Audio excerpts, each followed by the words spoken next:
लेकिन अगर इसने रमज़ान के अंदर भी टाइम ज़्यादा लगाया तो इसका नुकसान क्या होगा। अब उस नुकसान पर आ जाते हैं कि इस बंदे का नुकसान क्या होगा। आप देखें कि रमज़ान जिसके बारे में फ़रमाया कि रमज़ान वो बाबरकत महीना है कि जब रमज़ान का चाँद नज़र आता है तो अल्लाह रब्बुल आलमीन जितने भी सरकश शयातीन जिन्नात हैं उन सबको जकड़ देते हैं। और दूसरे नंबर पर फरमाया कि अल्लाह ताला जहन्नम को बंद कर देते हैं और जन्नत को सजा देते हैं। अब जन्नत इस आदमी का इंतज़ार कर रही है और अल्लाह रब्बुल आलमीन इस जन्नत से मुखातिब होकर फरमाते हैं कि अनकरीब मेरे बंदे दुनिया की मुशक्क़तें झील कर तेरे अंदर आने वाले हैं। तो कब्र इस बंदे का इंतज़ार कर रही है कि जल्दी से मेरे पास आए, और जन्नत इसका इंतज़ार कर रही है ताकि दुनिया के अंदर जो इसने मुशक्क़त इसको पेश आई है मेरे अंदर आकर वो सारी की सारी मुशक्क़तें क्या हो जाएं, ख़त्म हो जाएं। तो जन्नत इसका इंतज़ार कर रही है, लेकिन ये बंदा रमज़ान के अंदर दुनिया के कामों में लगा हुआ है। इसके अमल से यूँ लगता है, हालांकि रमज़ान का महीना जब आ गया तो उसके बाद इस बंदे के जो निज़ामुल औकात हैं वो सारे के सारे तब्दील हो जाने चाहिए, लेकिन वो तब्दील नहीं हो रहे।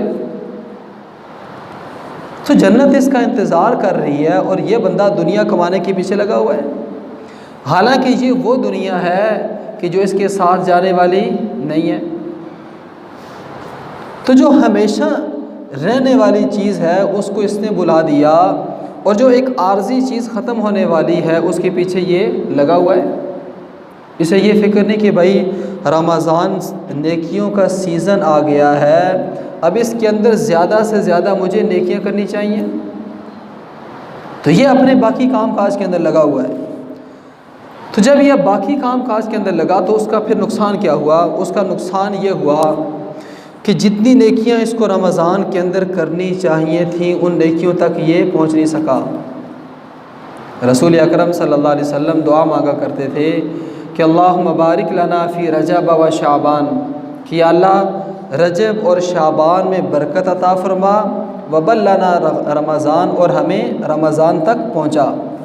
तो वो नबी जो रमज़ान से 2 महीने पहले रमज़ान के लिए दुआ मांगते थे कि या अल्लाह हमें मौत रमज़ान से पहले ना आए, ये रमज़ान हमें अपनी ज़िंदगी के अंदर मिल जाए। और इसकी वजह क्या थी? वजह ये थी ताकि हम अपने अमालनामे के अंदर ज़्यादा नेकियां गट्ठी कर लें।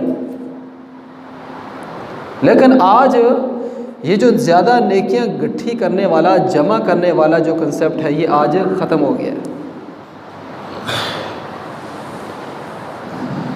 अब होता क्या है कि रमज़ान से पहले हम कहते हैं हो जी रमज़ान आ गया, रमज़ान का इस्तकबाल करें।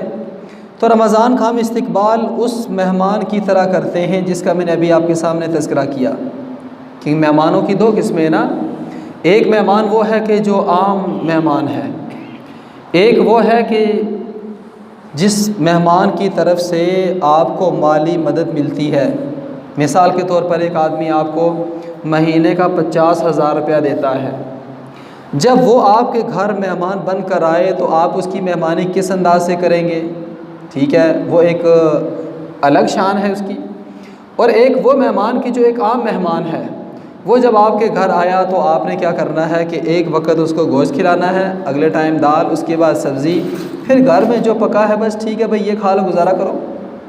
लेकिन जिस बंदे की तरफ से आपको पैसे आ रहे हैं, हर महीने आपको लाख रुपया वो दे रहा है कि हाँ ये लाख रुपया आप लें और अपना किचन चलाएँ, तो यकीनन आप उसके लिए क्या करेंगे कि रोज़ाना ही गोश्त पकाएंगे। आपको पता है कि अगर इसका इकराम ना किया तो मेरा ये लाख रुपया क्या हो जाएगा? बंद हो जाएगा। तो रमज़ान ये आम मेहमान नहीं है, ख़ास मेहमान है। अब इस मेहमान के कुछ ये भी कुछ तकाज़े करता है कि हाँ मैं आ गया, अब मेरे अंदर ये आदमी जो है ये क्या क्या करे,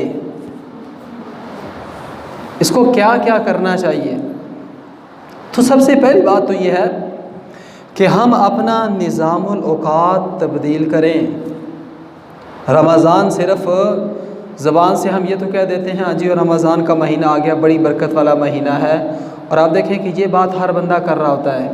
जिसने रोज़ा रखा है वो भी कहता है और जिसने रोज़ा नहीं रखा वो भी कहता है कितना बरकत वाला महीना है, अल्लाह की रहमतें कितनी नाजिल होती हैं, लेकिन इस बंदे का अपना रोज़ा नहीं है।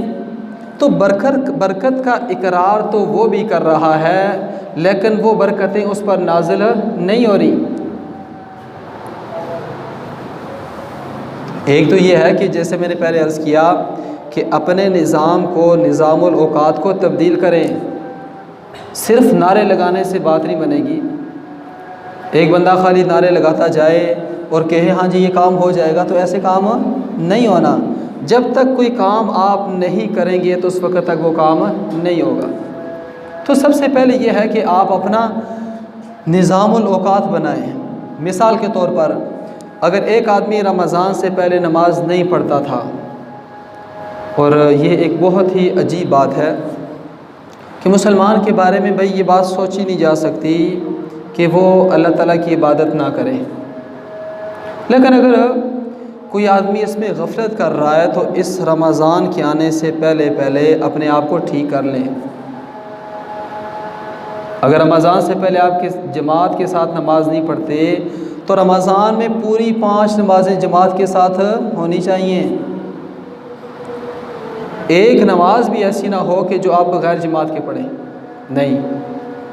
जब अल्लाह ताला ने रोज़ी का वादा ख़ुद किया है तो फिर इंसान को परेशान होने की ज़रूरत नहीं है, फिर इंसान परेशान ना हो। तो जो करने वाला काम है कि 5 की 5 नमाज़ें रमज़ान के अंदर जमात से पढ़नी हैं, और रमज़ान से पहले भी और रमज़ान गुज़रने के बाद भी ये तरतीब ऐसे आगे चलनी चाहिए, लेकिन ऐसे आगे चलती नहीं है। ये बड़ी दुख वाली बात है। आप देखें कि मस्जिद के अंदर 1 सफ़ 2 सफ़ सिर्फ लोग होते हैं, और बाकी रमज़ान जब आता है तो आप देखें मस्जिदें भर जाती हैं। हालांकि मस्जिद जब भरती है रमज़ान के अंदर तो उस वक़्त भी वो महल्ले के ही लोग होते हैं ना। ये तो नहीं कोई इंडिया के लोग मुसलमान होकर आ गए, चलें जी अब वो नमाज़ें पढ़ना शुरू हो गए, तो तमाम के तमाम महल्ले के ही लोग होते हैं। लेकिन वो जो गफलत का पर्दा ऊपर आ गया है, जो गफलत की चादर लपेट ली है, तो इसको उतारने की ज़रूरत है। और अगर अभी हम उतार लेंगे तो इंशाअल्लाह अल्लाह ताला हमारी आखिरत की जो मंजिलें हैं उसको आसान कर देंगे। और अगर इसको नहीं उतारेंगे तो भाई आखिरत आनी ही आनी है। मेरा और आपका दिल वैसे नहीं करता मरने को। कौन चाहता है भाई मैं मरूं? मैं भी नहीं चाहता, आप भी नहीं चाहते मरें। हम तो चाहते हो जी हमें हज़रत आदम अलैहिस्सलाम, हज़रत नूह अलैहिस्सलाम की उम्र मिलनी चाहिए 1050 साल, इतनी उम्र हमें मिलनी चाहिए। हज़रत नूह अलैहिस्सलाम से किसी ने पूछा कि आपने इतनी उम्र पाई तो आपने कैसी ज़िंदगी को कैसा पाया? तो फरमाने लगे मुझे यूँ लगा एक दरवाज़े से मैं दाखिल हुआ, दूसरे से बाहर निकल कर चला गया। तो भाई बात यह है कि इंसान दुनिया के अंदर 1 लाख साल भी ज़िंदा रहे तो फिर भी उसने दुनिया से जाना है, और ये एक पक्की और फाइनल बात है। इसमें किसी के दो इख्तिलाफ, किसी की कोई राय नहीं है। और ये किसी का दिल करे या ना करे, हर एक ने दुनिया से जाना ही जाना है। तो जब दुनिया से जाना है तो भाई उसके लिए फिर कुछ कर लें। हम अगर कुछ कर लेंगे तो इंशाअल्लाह अल्लाह ताला आखिरत आसान कर देंगे, और अगर कुछ नहीं करेंगे तो आखिरत में फिर जो होने वाला है वो बहुत बुरा है। अल्लाह ताला हम सब को महफूज रखे। तो पहली बात ये कि अपना निज़ामुल औकात तब्दील करें कि फ़जर की नमाज़ जमात, ज़ोहर, असर, मगरिब, इशा 5 की 5 नमाज़ें जमात के साथ। फिर उसके बाद तरावी, और वो भी पूरा महीना।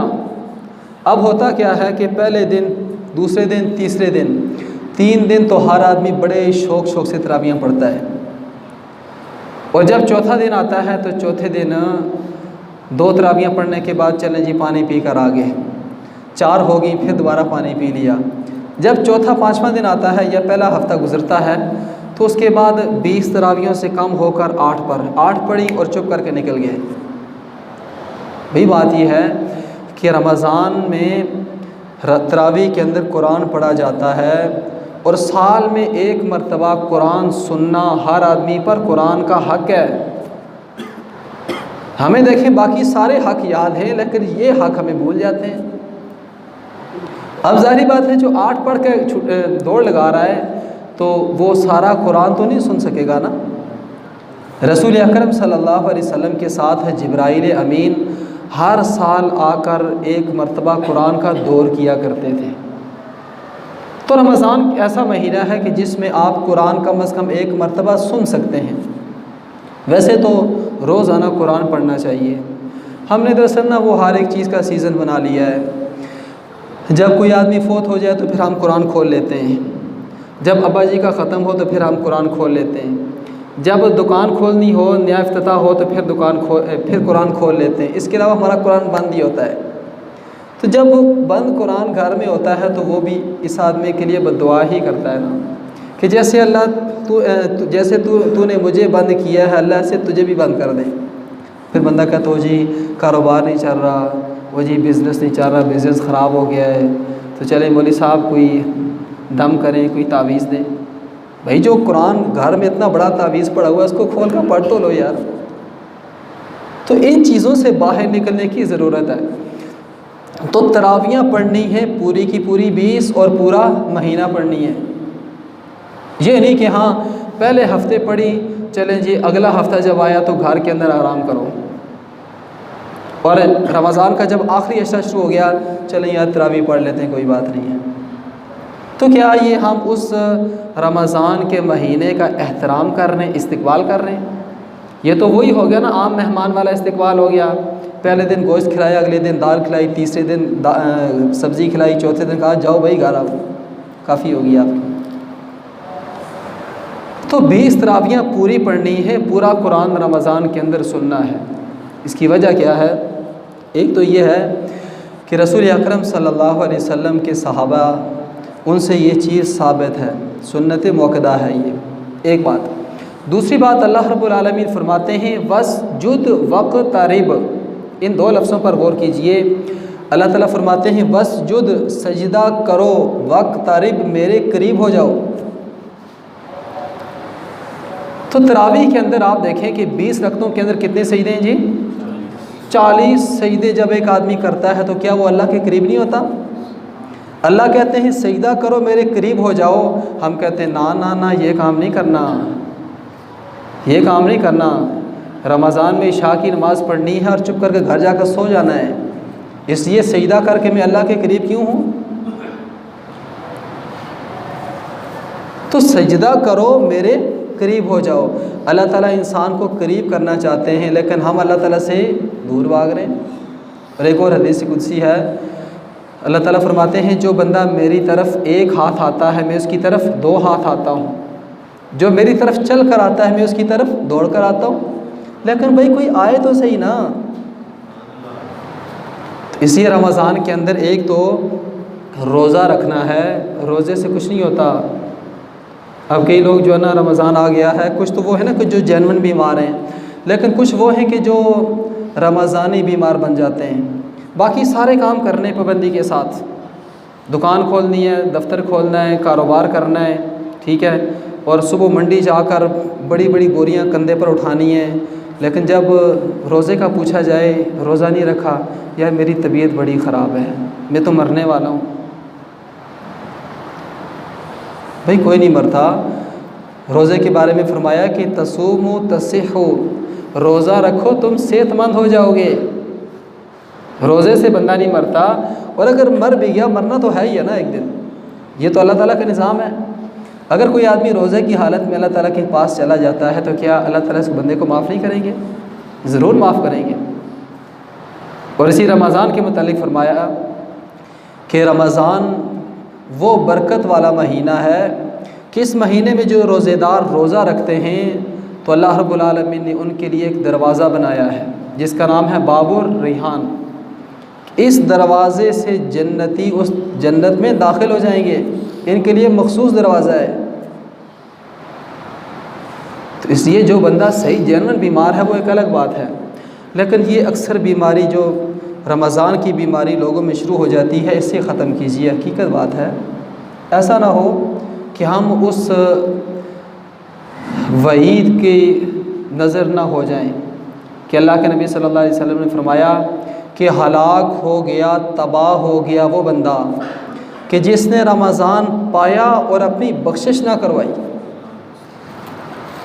ये फरमाने वाला कोई आम आदमी नहीं है, इमामुल अंबिया अलैहिस्सलातु वस्सलाम है कि वो बंदा हलाक हो गया जिसने रमज़ान पाया और उसने अपनी बख्शिश ना करवाई। तो बख्शिश कैसे होगी? रोज़ा ना रख कर होगी, तरावी ना पढ़ कर होगी, नमाज छोड़ कर होगी, कैसे बख्शिश होगी? और एक और बात, आखिरी बात, टाइम ज़्यादा हो गया है, कि हमने जो अपने दिमाग में एक बात बिठाई है ना, अल्लाह गफूरुर रहीम है, तो अल्लाह के लिए इस बात को अपने जहन से निकालें। इस एक बात ने आज हमारे सारे मामलात ख़राब कर दिए। हम कहते हो जी अल्लाह गफूर रहीम है, हाँ जी नमाज़ पढ़ने की कोई ज़रूरत नहीं, अल्लाह माफ़ करने वाला है। रमज़ान आ गया, रोज़ा रखने की कोई ज़रूरत नहीं क्योंकि अल्लाह ताला गफूरुर रहीम है। तरावी पढ़ने की कोई ज़रूरत नहीं कि अल्लाह ताला क्या है? गफूरुर रहीम है। नाप तोल के अंदर कमी करें, कोई बात नहीं, अल्लाह ताला क्या है? गफूरुर रहीम है। भाई गफूरुर रहीम होने का ये मतलब कतई नहीं है जो आज हमने समझ लिया है। इस मतलब को हम गलत समझे, आज हमारी बर्बादी का ये ज़रिया बन रहा है। तो देखें, दो बातें हैं। पहली बात यह है कि अल्लाह रब्बुल आलमीन गफूरुर रहीम है, इसमें कोई शक नहीं है। अल्लाह ताला माफ़ करने वाले हैं, एक बात। दूसरी बात, इस आयत के साथ मिलाएं आप, इन्ना बत्शा रब्बिका लशदीद, कि तेरे रब की पकड़ भी बड़ी सख्त है। ये आयत हमें याद नहीं आती है। गफूरुर रहीम वाली सबसे पहले एक तरफ वो हमने पक्की याद की हुई है, लेकिन इन्ना बत्शा रब्बिका लशदीद, तेरे रब की पकड़ बड़ी सख्त है, इसको हम याद नहीं करते। अल्लाह की पकड़ वो हमें याद नहीं आती है। और पहली जो कौम थी जिन पर अज़ाब आया अल्लाह ताला का, अल्लाह रब्बुल आलमीन बार बार फरमाते हैं, उन वाक़यात को देखो, अल्लाह ने उनको क्यों पकड़ा, वो तुम्हारे लिए इबरत का सामान है। हालांकि उन लोगों का भी जिस्म था, वो भी खाते थे, पीते थे, उनके भी औलाद, रिश्तेदार, बीवी, बच्चे, कारोबार, तिजारत, सब कुछ उनका भी था। तो ये दो बातें आपके सामने आ गई। अब तीसरी बात, इसे मैं दोबारा दोहरा देता हूँ कि हम जो कहते हैं ना जी अल्लाह गफूरुर रहीम है, इसमें कोई शक नहीं, अल्लाह गफूरुर रहीम है। लेकिन कब?